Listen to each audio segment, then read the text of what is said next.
Shri Hari Gita press पुस्तक संख्या 273। संपादक श्री जयदयाल गोयंका जी। विषय नल दमयंती की कथा। कर्कोटकस्य नागस्य दमयन्त्या नलस्य च ऋतुपर्णस्य राजर्षेः कीर्तनम कलिनाशनम। महात्मा अर्जुन जब अस्त्र प्राप्त करने के लिए इंद्रलोक चले गए, तब पांडव काम्यक वन में निवास कर रहे थे। वे राज्य के नाश और अर्जुन के वियोग से बड़े ही दुखी हो रहे थे। एक दिन की बात है, पांडव और द्रौपदी इसी संबंध में कुछ चर्चा कर रहे थे। धर्मराज युधिष्ठिर भीमसेन को समझा ही रहे थे कि महर्षि बृहद्रथ उनके आश्रम में आते हुए देख पड़े। महर्षि बृहद्रथ को आते देखकर धर्मराज युधिष्ठिर ने आगे जाकर शास्त्र विधि के अनुसार उनकी पूजा की, आसन पर बैठाया। उनके विश्राम कर लेने पर युधिष्ठिर उनसे अपना वृतांत कहने लगे।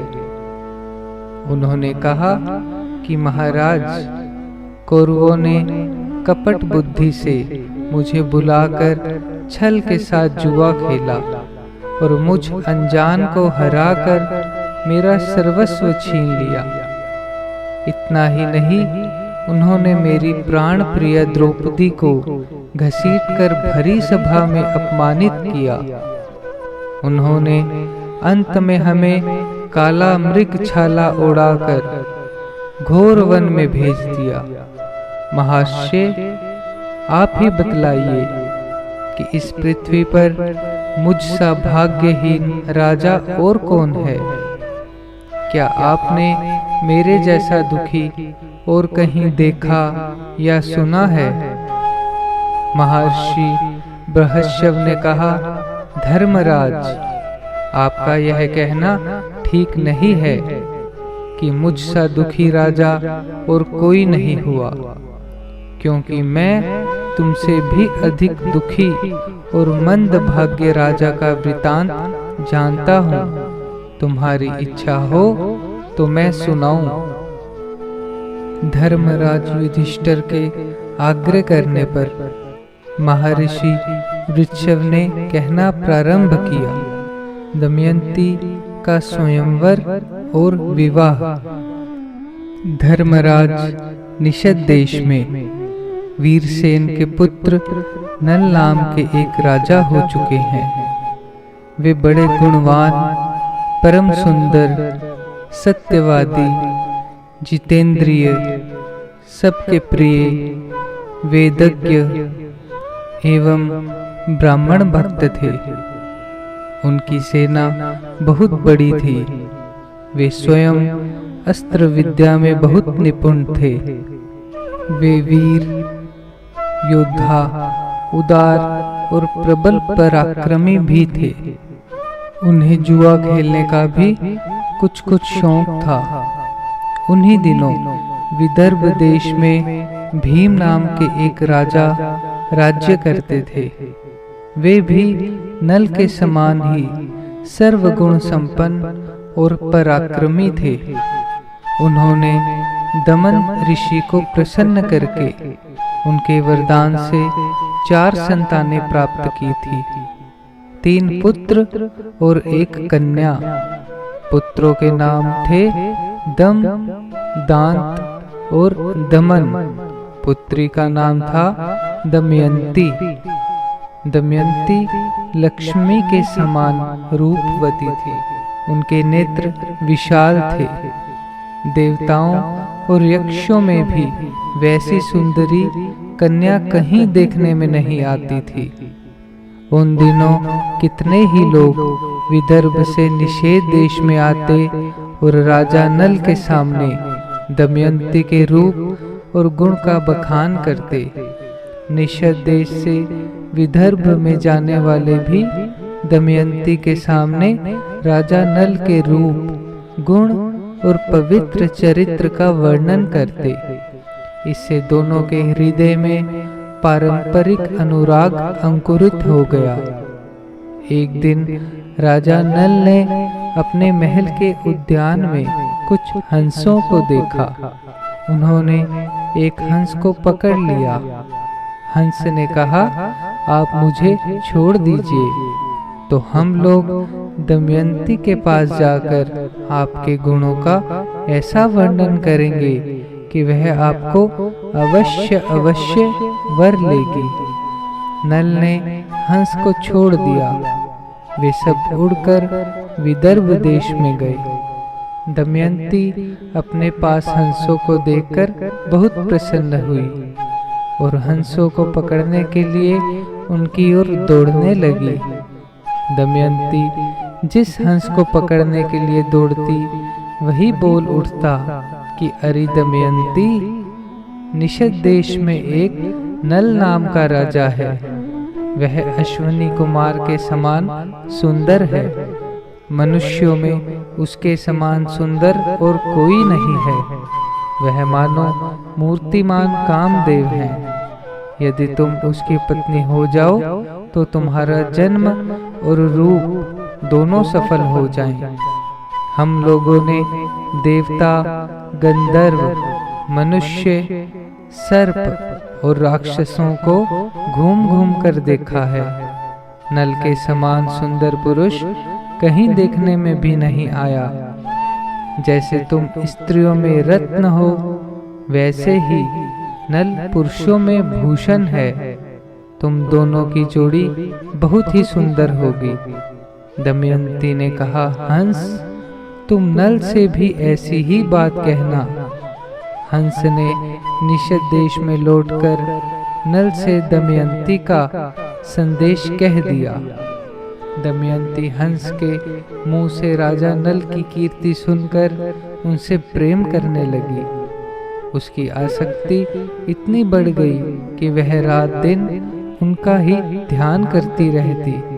शरीर धूमिल और दुबला हो गया। वह दीन सी दिखने लगी। सखियों ने दमयंती के हृदय का भाव ताड़कर विदर्भ राज से निवेदन किया कि आपकी पुत्री अस्वस्थ हो गई है। राजा भीम ने अपनी पुत्री के संबंध में बड़ा विचार किया। अंत में वह इस निर्णय पर पहुंचा कि मेरी पुत्री विवाह योग्य हो गई है, इसलिए इसका स्वयंवर कर देना चाहिए। उन्होंने सब राजाओं को स्वयंवर का निमंत्रण पत्र भेज दिया और सूचित कर दिया कि राजाओं को दमयंती के स्वयंवर में पधारकर लाभ उठाना चाहिए और मेरा मनोरथ पूर्ण करना चाहिए। देश देश के नरपति हाथी, घोड़े और रथों की ध्वनि से पृथ्वी को मुखरित करते हुए सज धज कर विदर्भ देश में पहुंचने लगे। भीम ने सबके स्वागत सत्कार की समुचित व्यवस्था की। देव ऋषि नारद और पर्वत के द्वारा देवताओं को भी दमयंती के स्वयंवर का समाचार मिल गया। इंद्र आदि सभी लोकपाल भी अपनी मंडली और वाहनों सहित विदर्भ देश के लिए रवाना हुए। राजा नल का चित्त पहले से ही दमयंती पर आसक्त हो चुका था। उन्होंने भी दमयंती के स्वर में सम्मिलित होने के लिए विदर्भ देश की यात्रा की। देवताओं ने स्वर्ग से उतरते समय देख लिया कि कामदेव के समान सुंदर नल दमयंती के स्वयंवर के लिए जा रहे हैं। नल की सूर्य के समान कांति और लोकोत्तर रूप संपत्ति से देवता भी चकित हो गए। उन्होंने पहचान लिया कि ये नल है। उन्होंने अपने विमानों को आकाश में खड़ा कर दिया और नीचे उतरकर नल से कहा, राजेंद्र नल, आप बड़े सत्यव्रती हैं। आप हम लोगों की सहायता करने के लिए दूत बन जाइए। नल ने प्रतिज्ञा कर ली और कहा कि करूँगा। फिर पूछा कि आप लोग कौन हैं और मुझे दूत बनाकर कौन सा काम लेना चाहते हैं। इंद्र ने कहा, हम लोग देवता हैं। मैं इंद्र हूँ और ये अग्नि, वरुण और यम हैं। हम लोग दमयंती के लिए यहाँ आए हैं। आप हमारे दूत बनकर दमयंती के पास जाइए और कहिए कि इंद्र, वरुण, अग्नि और यम देवता तुम्हारे पास आकर तुमसे विवाह करना चाहते हैं। इनमें से तुम चाहे जिस देवता को पति रूप में स्वीकार कर लो। नल ने दोनों हाथ जोड़कर कहा कि देवराज, वहाँ आप लोगों के और मेरे जाने का एक ही प्रयोजन है, इसलिए आप मुझे दूत बनाकर वहाँ भेजें, यह उचित नहीं है।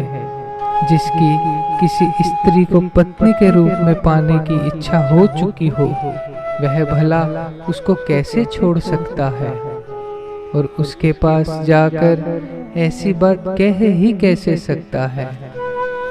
आप लोग कृपया इस विषय में मुझे क्षमा कीजिए। देवताओं ने कहा, नल, तुम पहले हम लोगों से प्रतिज्ञा कर चुके हो कि मैं तुम्हारा काम करूंगा। अब प्रतिज्ञा मत तोड़ो, अविलंब वहां चले जाओ। नल ने कहा, राजमहल में निरंतर कड़ा पहरा रहता है, मैं कैसे जा सकूंगा। इंद्र ने कहा, जाओ, तुम वहां जा सकोगे। इंद्र की आज्ञा से नल ने राजमहल में बेरोक टोक प्रवेश करके दमयंती को देखा। दमयंती और सखियां भी उसे देखकर अवाक रह गई। वे इस अनुपम सुंदर पुरुष को देखकर मुग्ध हो गई और लज्जित होकर कुछ बोल न सकी। दमयंती ने अपने को संभालकर राजा नल से कहा, वीर, तुम देखने में बड़े सुंदर और निर्दोष जान पड़ते हो। पहले अपना परिचय बताओ। तुम यहाँ किस उद्देश्य से आए हो और यहाँ आते समय द्वारपालों ने तुम्हें देखा क्यों नहीं। उनसे तनिक भी चूक हो जाने पर मेरे पिता उन्हें बड़ा कड़ा दंड देते हैं। नल ने कहा, कल्याणी, मैं नल हूँ, लोकपालों का दूत बनकर तुम्हारे पास आया हूँ। सुंदरी, इंद्र, अग्नि, वरुण और यम, ये चारों देवता तुम्हारे साथ विवाह करना चाहते हैं। तुम इनमें से किसी एक देवता को अपने पति के रूप में वरण कर लो। यही संदेश लेकर मैं तुम्हारे पास आया हूँ। उन देवताओं के प्रभाव से ही जब मैं तुम्हारे महल में प्रवेश करने लगा, तब मुझे कोई देख नहीं सका। मैंने देवताओं का संदेश कह दिया। अब तुम्हारी जो इच्छा हो करो। दमयंती ने बड़ी श्रद्धा के साथ देवताओं को प्रणाम करके मंद मंद मुस्कुराकर नल से कहा, नरेंद्र, आप मुझे प्रेम दृष्टि से देखिए और आज्ञा कीजिए कि मैं यथाशक्ति आपकी क्या सेवा करूं। मेरे स्वामी, मैंने अपना सर्वस्व और अपने आप को भी आपके चरणों में सौंप दिया है। आप मुझ पर विश्वासपूर्ण प्रेम कीजिए। जिस दिन से मैंने हंसों की बात सुनी, उसी दिन से मैं आपके लिए व्याकुल हूँ। आपके लिए ही मैंने राजाओं की भीड़ इकट्ठी की है। यदि आप मुझ दासी की प्रार्थना अस्वीकार कर देंगे, तो मैं विष खाकर, आग में जलकर, पानी में डूबकर या फांसी लगाकर आपके लिए मर जाऊंगी। राजा नल ने कहा, जब बड़े बड़े लोकपाल तुम्हारे प्रणय संबंध के प्रार्थी हैं, तब तुम मुझ मनुष्य को क्यों चाह रही हो? उन ऐश्वर्यशाली देवताओं के चरण रेणु के समान भी तो मैं नहीं हूँ। तुम अपना मन उन्हीं में लगाओ। देवताओं का अप्रिय करने से मनुष्य की मृत्यु हो जाती है। तुम मेरी रक्षा करो और उनको वरण कर लो। नल की बात सुनकर दमयंती घबरा गई। उसके दोनों नेत्रों में आंसू छलक आए। वह कहने लगी, मैं सब देवताओं को प्रणाम करके आपको ही पति रूप में वर्ण कर रही हूँ। यह मैं सत्य शपथ खा रही हूँ। उस समय दमयंती का शरीर कांप रहा था, हाथ जुड़े हुए थे।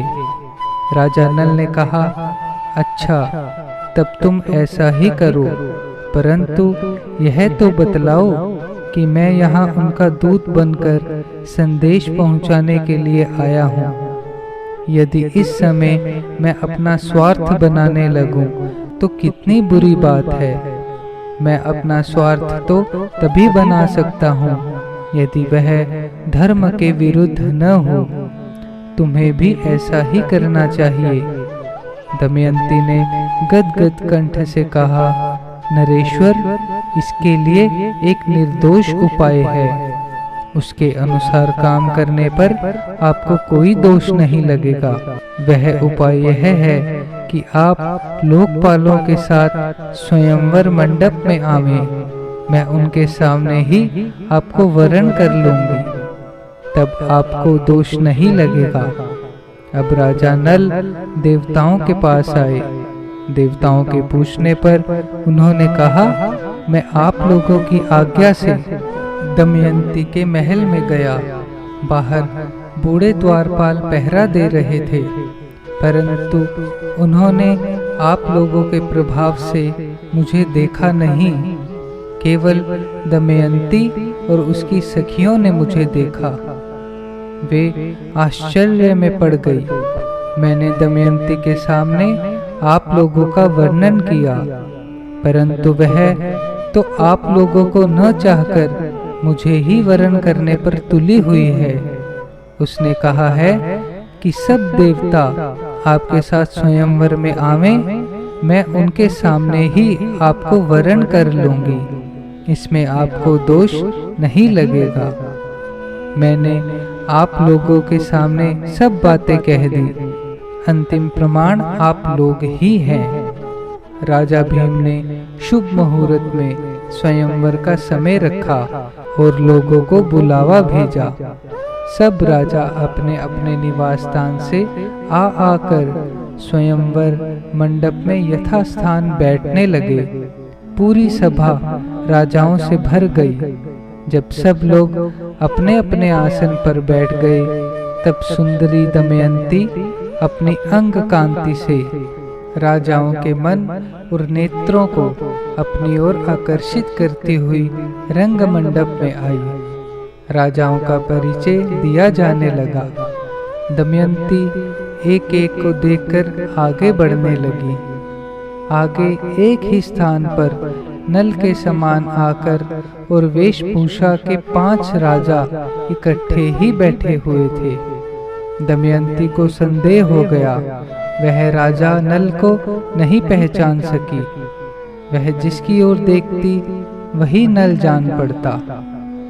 इसलिए विचार करने लगी कि मैं देवताओं को कैसे पहचानूं और ये राजा नल हैं, यह कैसे जानूं। उसे बड़ा दुख हुआ। अंत में दमयंती ने यही निश्चय किया कि देवताओं की शरण में जाना ही उचित है। हाथ जोड़कर प्रणाम पूर्वक स्तुति करने लगी। देवताओं, हंसों के मुख से नल का वर्णन सुनकर मैंने उन्हें पति रूप में वरण कर लिया है। मैं मन से और वाणी से नल के अतिरिक्त और किसी को नहीं चाहती। देवताओं ने निषधेश्वर नल को ही मेरा पति बना दिया है, तथा मैंने नल की आराधना के लिए ही यह व्रत प्रारंभ किया है।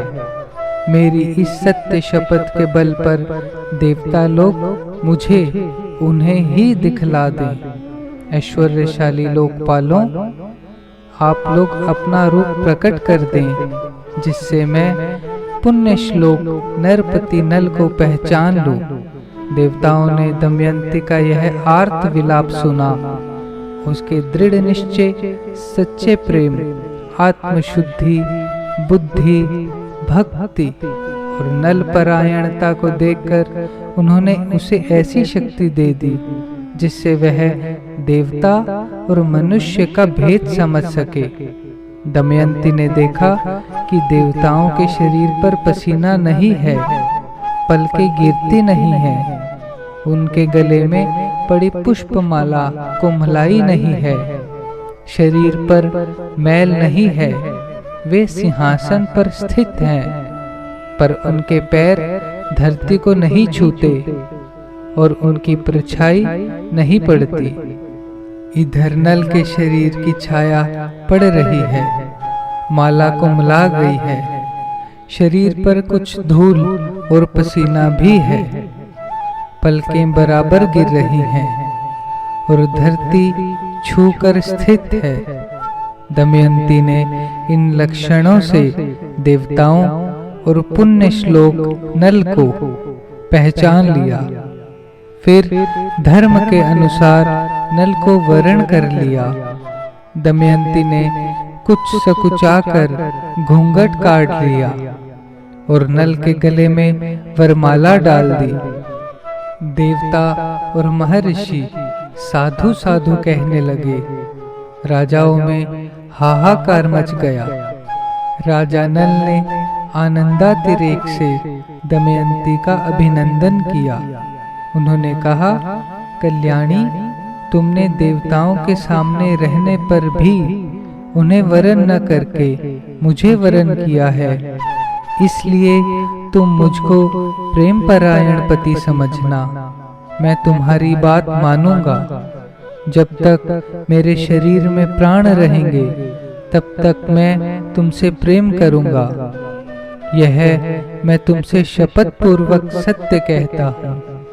दोनों ने प्रेम से एक दूसरे का अभिनंदन करके इंद्र आदि देवताओं की शरण ग्रहण की। देवता भी बहुत प्रसन्न हुए। उन्होंने नल को 8 वर दिए। इंद्र ने कहा, नल, तुम्हें यज्ञ में मेरा दर्शन होगा और उत्तम गति मिलेगी। अग्नि ने कहा, जहाँ तुम मेरा स्मरण करोगे वहीं मैं प्रकट हो जाऊंगा और मेरे ही समान प्रकाशमय लोक तुम्हें प्राप्त होंगे। यमराज ने कहा, तुम्हारी बनाई हुई रसोई बहुत मीठी होगी और तुम अपने धर्म में दृढ़ रहोगे। वरुण ने कहा, जहाँ तुम चाहोगे वहीं जल प्रकट हो जाएगा। तुम्हारी माला उत्तम गंध से परिपूर्ण रहेगी। इस प्रकार 2-2 वर देकर सब देवता अपने अपने लोकों में चले गए। निमंत्रित राजा लोग भी विदा हो गए। भीम ने प्रसन्न होकर दमयंती का नल के साथ विधि पूर्वक विवाह कर दिया। राजा नल कुछ दिनों तक विदर्भ देश की राजधानी कुंडिनपुर में रहे। तदनंतर भीम की अनुमति प्राप्त करके वे अपनी पत्नी दमयंती के साथ अपनी राजधानी में लौट आए। राजा नल अपनी राजधानी में धर्म के अनुसार प्रजा का पालन करने लगे। सचमुच उनके द्वारा राजा नाम सार्थक हो गया। उन्होंने अश्वमेध आदि बहुत से यज्ञ किए। समय आने पर दमयंती के गर्भ से इंद्रसेन नाम के पुत्र और इंद्रसेना नाम की कन्या का भी जन्म हुआ।